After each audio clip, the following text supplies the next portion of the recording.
Good morning, everyone. We are happy to see you all again this morning, virtually, of course. This morning's presentation is Adjudication: What, When, Why and How. And that's being presented by Richard Silver, Senior Partner of Silver Shennings Ash. As always, if you have any questions during the presentation, please feel free to submit them via the Q&A box in the bottom toolbar, and Richard will endeavour to answer as many of those at the end, as well as the questions that some of you have pre-submitted. So without any further ado, I'll hand the floor over to Richard. Richard, it's all yours. Thank you, Julie. Good morning, all. As Julie said, my name is Richard Silver. My background is in construction. I held the roles of Senior Surveyor and Construction Director before moving to the legal field. I am a panel adjudicator on a number of panels, including the RICS and the CIARB. I also act as representative for the parties in adjudication. And adjudication has been with us for some considerable time. And I was working out this morning, I reckon I've done somewhere like 800 adjudications. And what I'm going to do, hopefully this morning, is to provide you with some guidance on adjudication. The starting point is adjudication necessary? And quite often I find parties do not give enough consideration as to why they're in adjudication, or why they need adjudication, or why not litigation. And the starting point is why are you in dispute? And it's much more complicated than often considered. Now, a party may say, well, we've applied for £1 million and they haven't paid for it. That's why we're in dispute. But that's really the effect, not the cause. Why won't they pay you? Why are you having to fight out a dispute where you may think that the case is really simple? Now, the starting point could be as simple as this. The other side haven't got the money. So they fully understand your entitlement and probably even agree with it, but they don't want to pay you. It may be that you're in contract with an employer and the dispute is in regards to extension of time by reason of the late issue of variations, instructions, and additional work instructed, for which you say not only are you entitled to extension of time, but also loss and expense.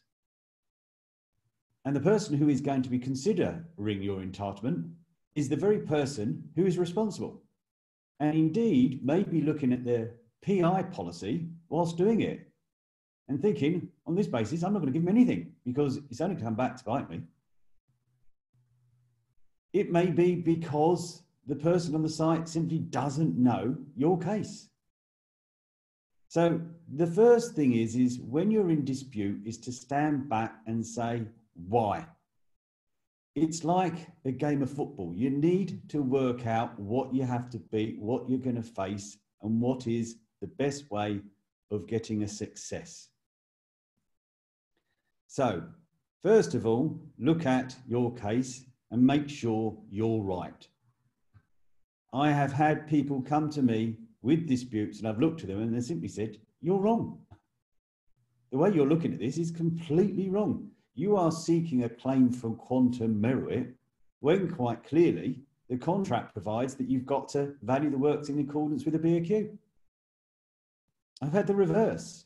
People have assumed they're in contract and have had to value it on the basis of the contract. And what I've said is, no, you're entitled to quantum merit. You're entitled to a lot more.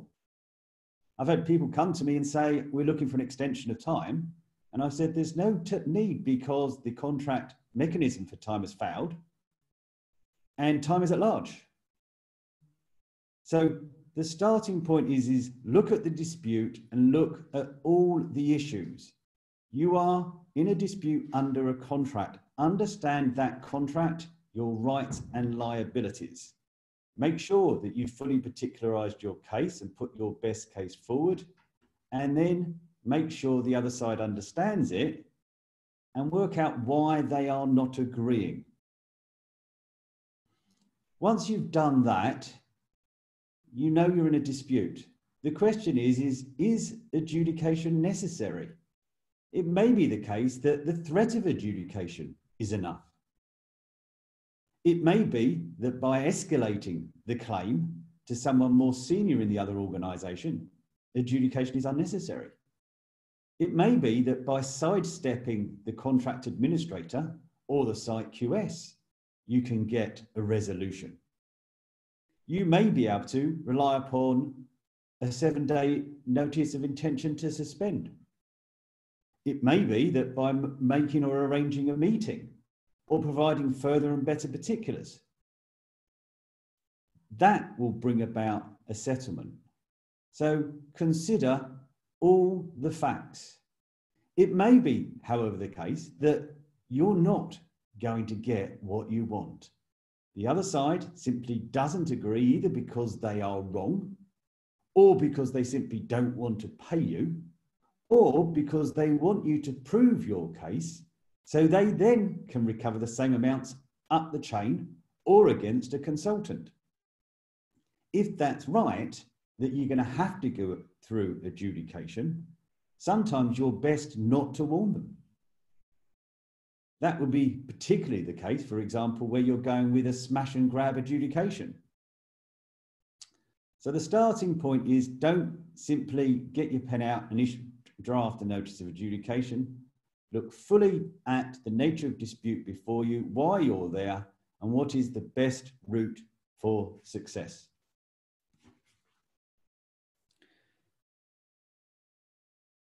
Once having established that you need to go to adjudication, check the adjudication provisions within the contract.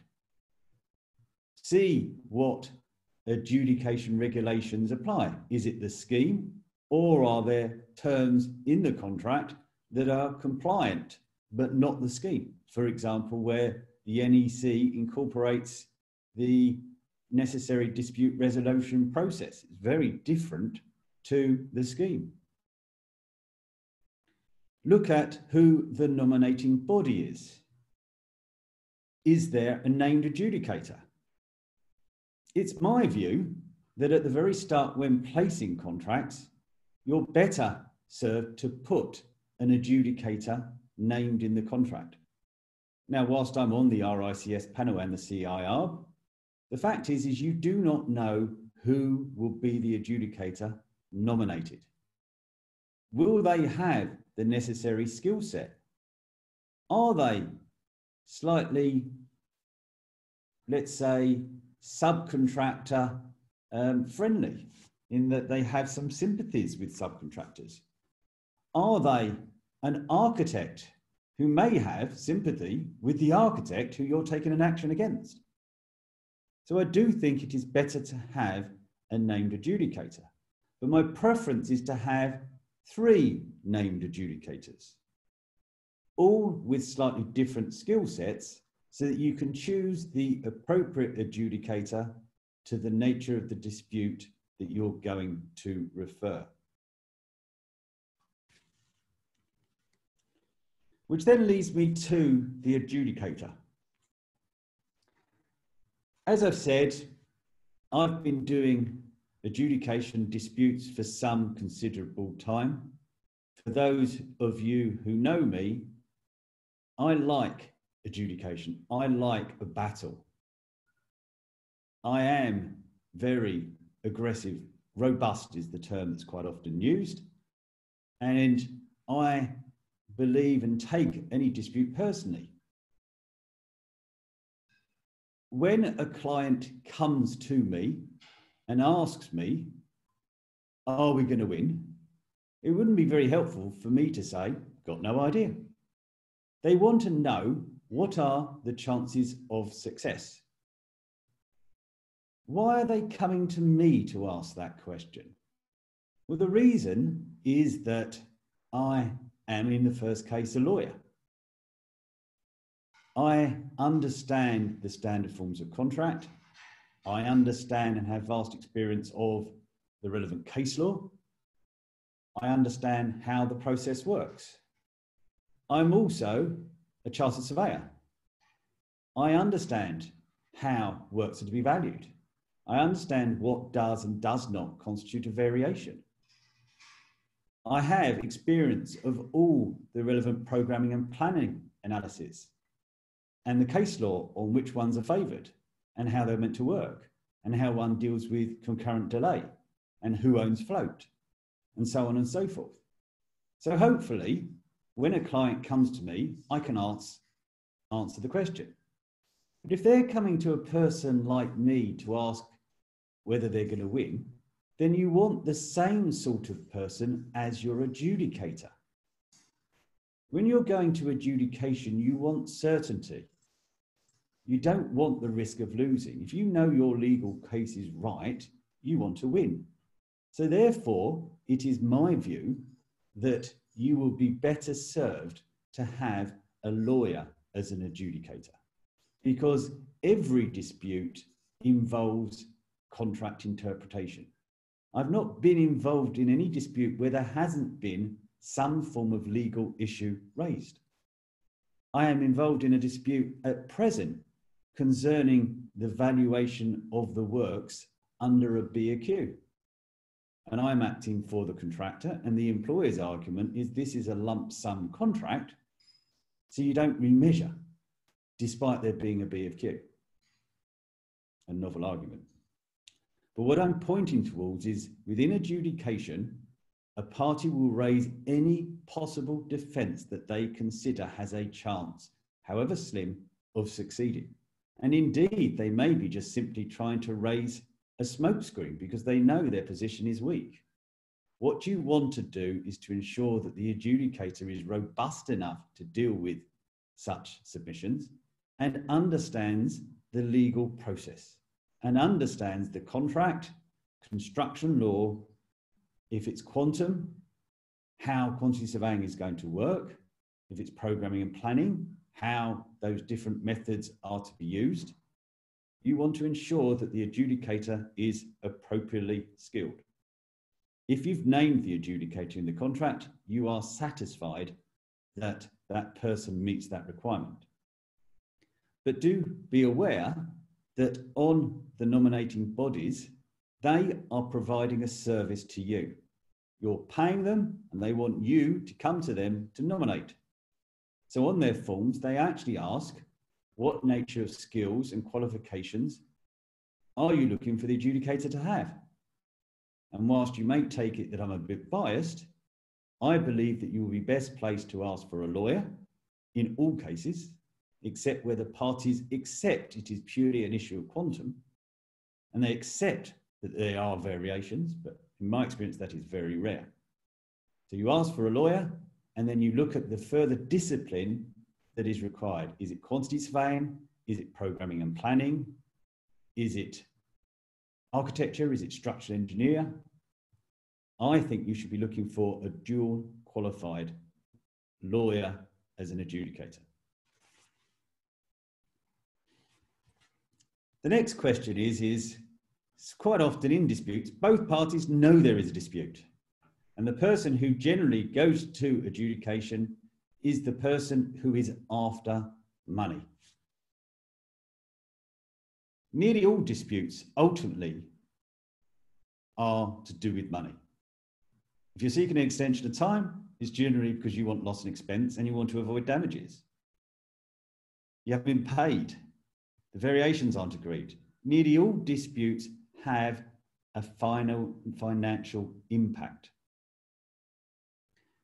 But sometimes it is in the best interest of the party seeking to defend the case to go to adjudication first. In my experience, both as a contractor and as a lawyer, if a contract finishes late, a contractor will claim an extension of time, even when they're not entitled to it. Again, my experience, if the project is 10 weeks late, generally the contractor will ask for at least 10 weeks extension of time. In some cases, they will ask for considerably more. I only know of a few cases where a party has actually said, Late? Yep, we were late and it was my fault. Yep, I'm not entitled to extensions of time. And yes, here's my check for liquidated damages. In my experience, they will always claim. And if they're going to claim, you've got to question whether it is best for them to be the referring party or you. The first and most important fact is that to produce a claim for an extension of time takes considerable time. So the longer you leave it, the more time they have to produce this claim, which may not be true, but might be persuasive. You may want to limit the time. You may want to show that they've claimed today, and it's quite clearly that event is not a critical delay because they're talking about a lack of information pertaining to works and they're still in the ground. Or there is an area of work on site which is quite clearly the critical delay and they can't progress with it, and it's got nothing to do with you as the employer. So at a certain time, you may be best to deal with the dispute now and not wait. Now, it's my experience that doesn't happen too often, but I would really impress upon you that you may well know that you're going to have a dispute. It's going to happen.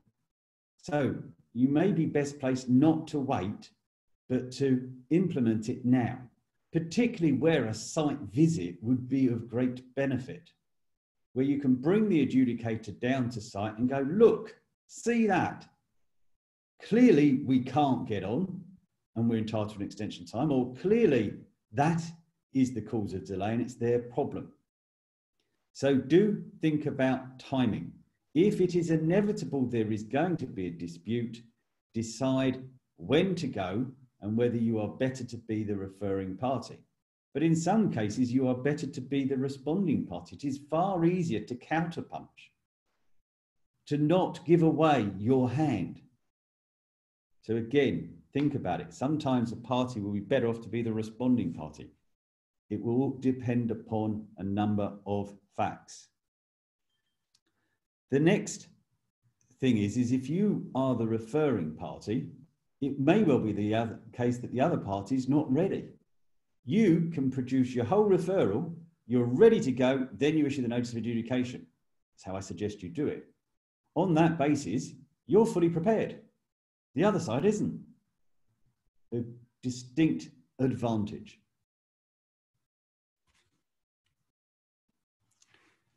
The next factor is if you are the referring party, you are able to dictate the scope.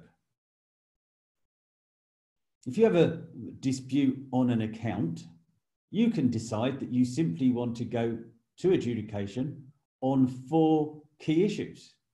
You may choose not even to go on quantum, but to go on the matter of principle or whether or not it is a variation. What you may be wanting to do is to very much identify a key point that will really assist you and make sure that the adjudicator can fully understand it because there are no other issues involved. You might decide that you want to go on extensions of time, but not loss and expense, so the adjudicator is not influenced by the amount of money that's in dispute. You may want to go on a simple fact that there is a delay in a particular area of works, and that is the critical delay.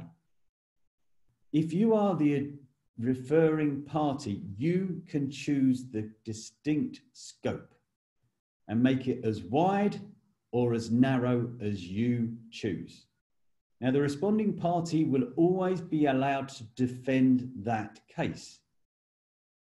But where, for example, it's one to do with payment and they're seeking to set off and they've not issued a payless notice, then obviously they will be unsuccessful. But they can only respond on the case that you've put and not on other issues unless you agree. So having identified the scope, I think the way the redress sought should be a roadmap. It should force the adjudicator along a certain path. So for example, if it was a smash and grab, you might seek the redress as follows. We seek a decision that 1, the date for an application was the 1st of January. Point 2, that the contractor's application dated whatever complied with the contract with regards to the date of issue, and it fully set down the amounts due and how those amounts have been calculated. The due date for that application was X. That the date for the issue of a payment notice was X. That the paying party did not issue a payment notice. That by reason of the failure to issue a payment notice, the application became the notified sum. That the final date for payment was X. That the date for issue of the payless notice was 5 days before the final date for payment, being Y. That the employer did not issue a payless notice. That by reason of there not being a payless notice or a payment notice, the contractor is entitled to the amount as their application, being the notified sum. They've got to go through each point. The adjudicator therefore knows clearly what the case is, understands what he's got to decide, and is confined by those particular points. If you simply put, we seek the payment of £100,000, you will find it far more difficult to make sure the adjudicator understands the case and follows your line of logic.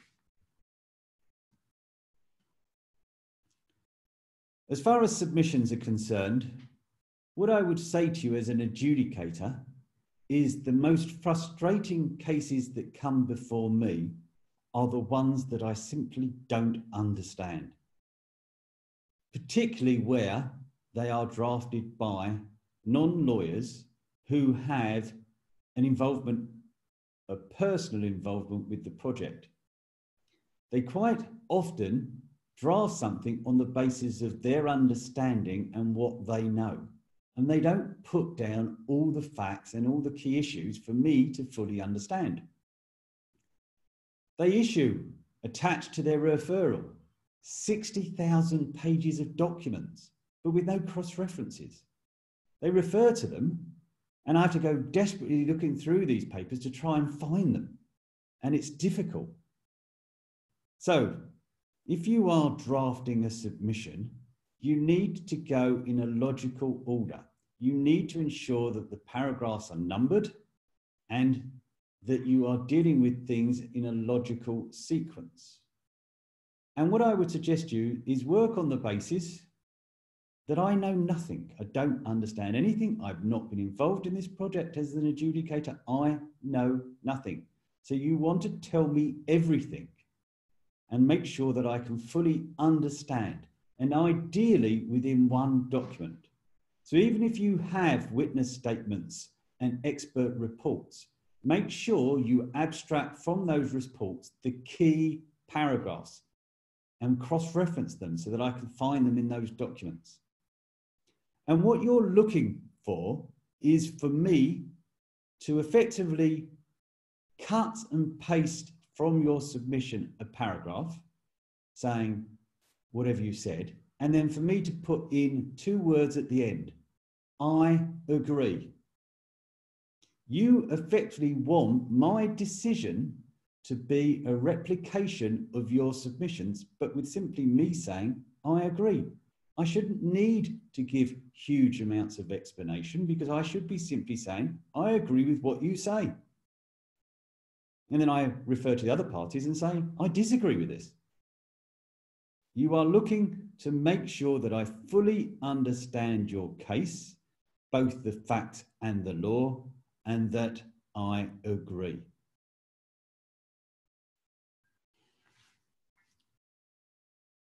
As I said, I've done it as a rough calculation, about 700 adjudications.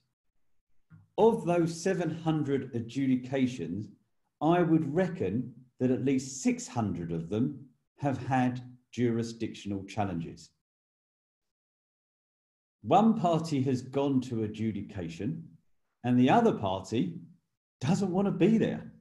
So the easiest solution is to stop it, and thereby a party raises a jurisdictional challenge. Now, jurisdiction can be broken down into 2 aspects. threshold and internal. Threshold is whether the adjudicator has jurisdiction. If the contract, by way of example, says that the adjudicator shall be a person nominated by the RICS, and you've gone off to the CIRB, there's a jurisdictional challenge that the adjudicator doesn't have jurisdiction. He's been appointed wrongly.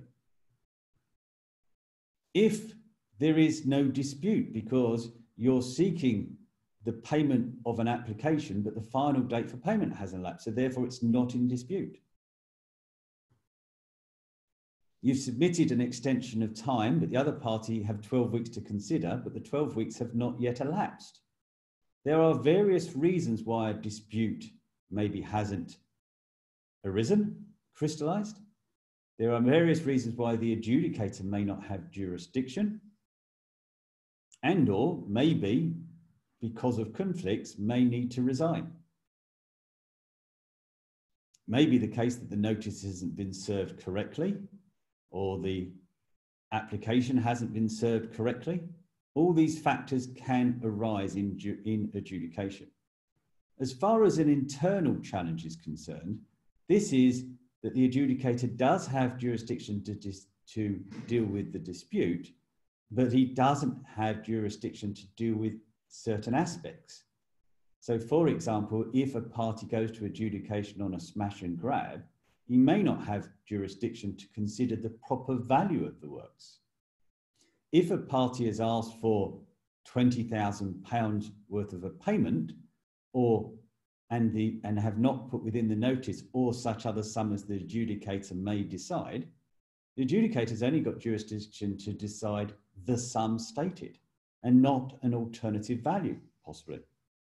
So there are various reasons why challenges to jurisdiction may arise, and you want to foresee them and try and ensure that they are unsuccessful.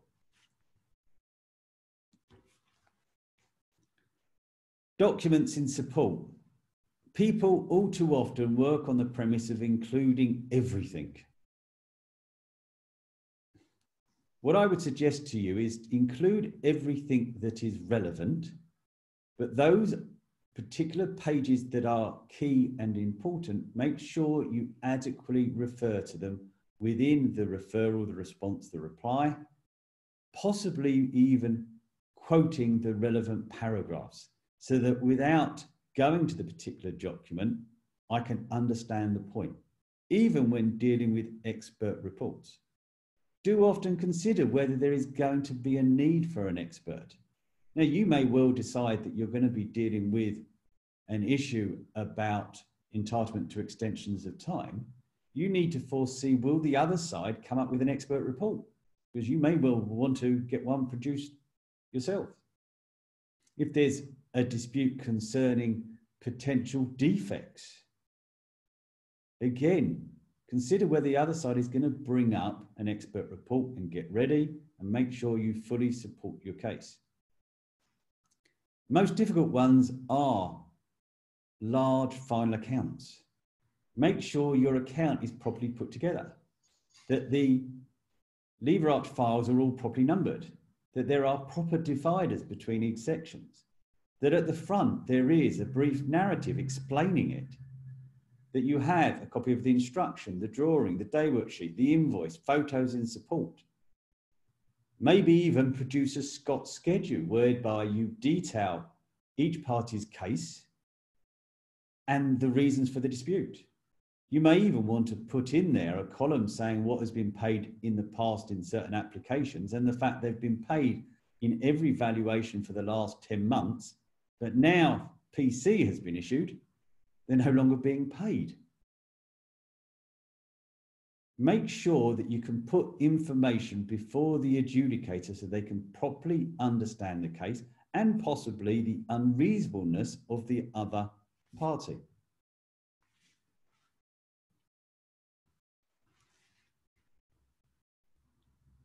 Adjudication is very quick. They refer to it as rough justice. It has, without question, developed into a far more legal process than possibly was anticipated or expected. It is now far rarer to have the parties unrepresented. More often than not, the parties are represented by lawyers, claims consultants, quantity surveyors, and others. They are therefore far more complicated. There is often a referral, a response, a reply, a rejoinder, a surrejoinder, a rebuttal, a surrebut, and I go on and on.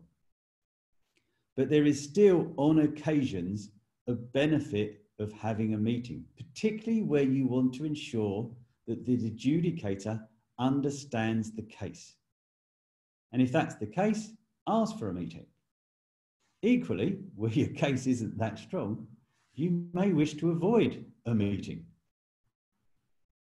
If you are going to have a meeting, the starting point is to ensure that there is a clear agenda of what is going to be discussed.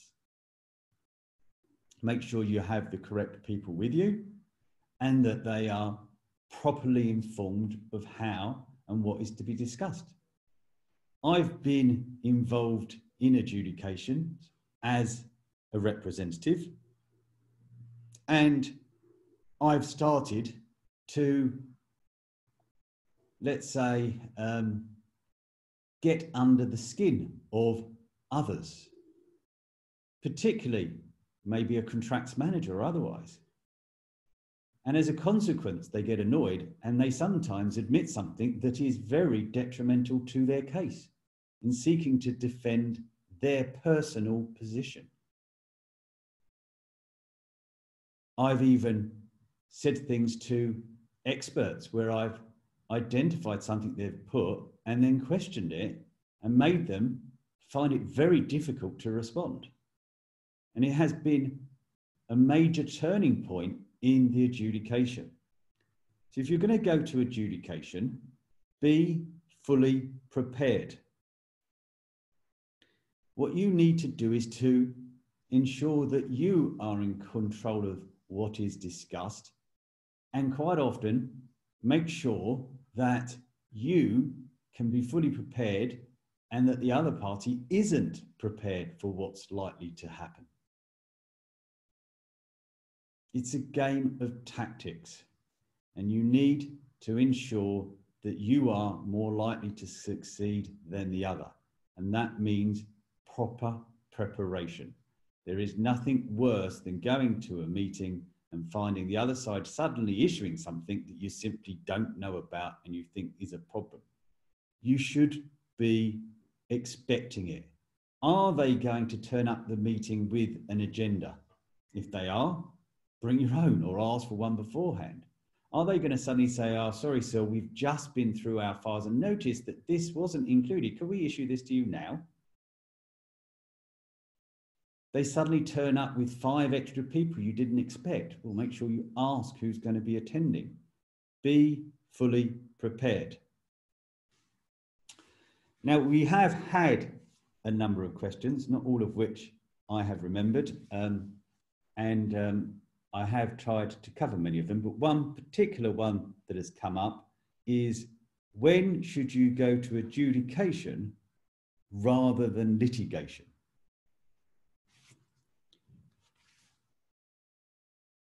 And in answer to that, Julie quite rightly said, you generally go to litigation rather than adjudication when in the first event you have lots of money. Because litigation is hugely expensive, and I have never found any party who enjoyed the process. And that's the same with arbitration. So as a general rule of thumb, you will ideally want to settle accounts without going to adjudication, arbitration, litigation, or anything. But if you are going to involve yourself in some form of dispute resolution process, it is my view that adjudication is generally better than others, and that includes mediation. Now, my colleagues who are mediators will argue that's not the case, but in my experience, adjudication is generally far more successful. So when would you not go to adjudication? Well, I think the starting point is where it will, the nature of the dispute is so difficult that adjudication is simply not possible. Now, I do think that is a rare occurrence because generally you can break down the dispute into a number of different issues and deal with it step by step.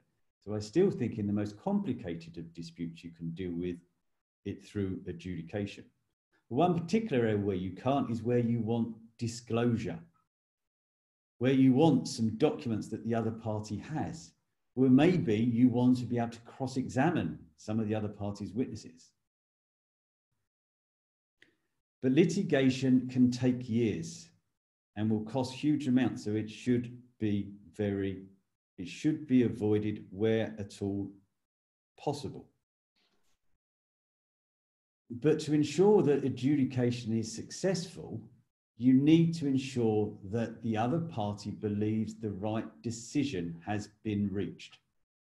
If they've had a decision against them that they're either entitled to £3 million, that they've got to pay £3 million, or they're not entitled to the £3 million, and they believe the adjudicator's decision was wrong, then they're going to go to litigation.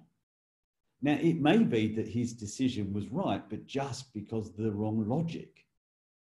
But they'll look at the logic and think it's wrong, and then they may well go off to litigation.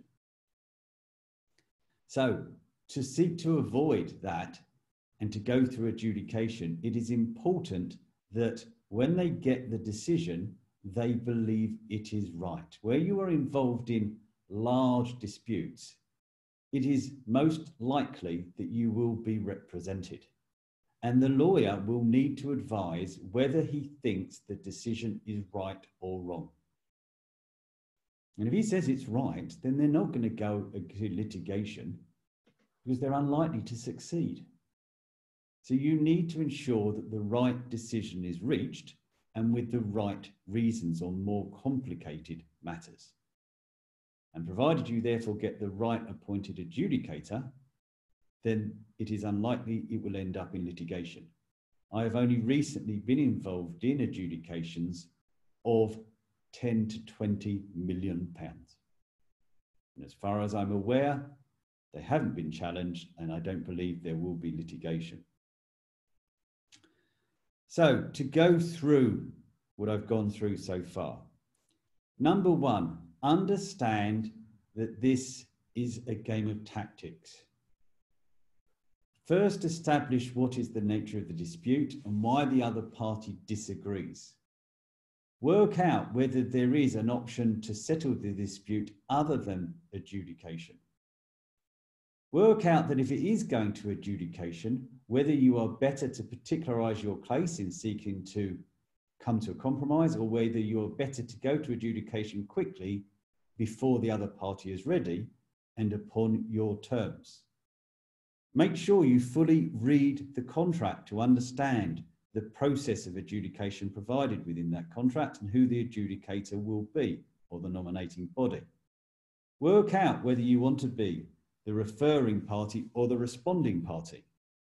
Decide upon the scope of the dispute. Are you going to very much confine it, or are you going to go with the kitchen sink and all? Make sure that you put your submissions in a clear format, fully particularized, cross-reference with full details in it, and that everything can be read in one document. What you want the adjudicator to do is to read your paragraph and say at the end of it, I agree. If he can't say, I agree, it means he doesn't understand. Do not make paragraphs 6 pages long. They should be short, succinct, and clear. Do not use 10 words when one will do. Clear, succinct, and precise.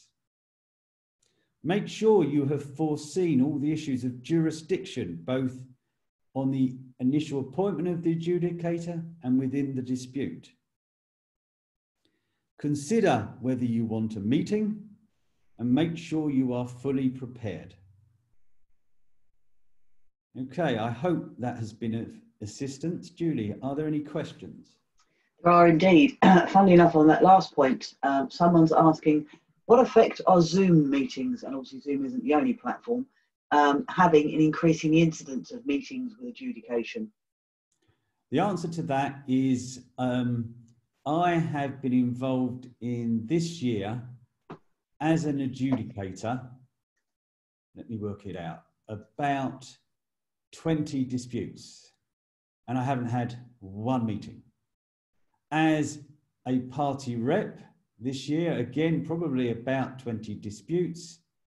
I've only had one meeting, but that was a meeting on site.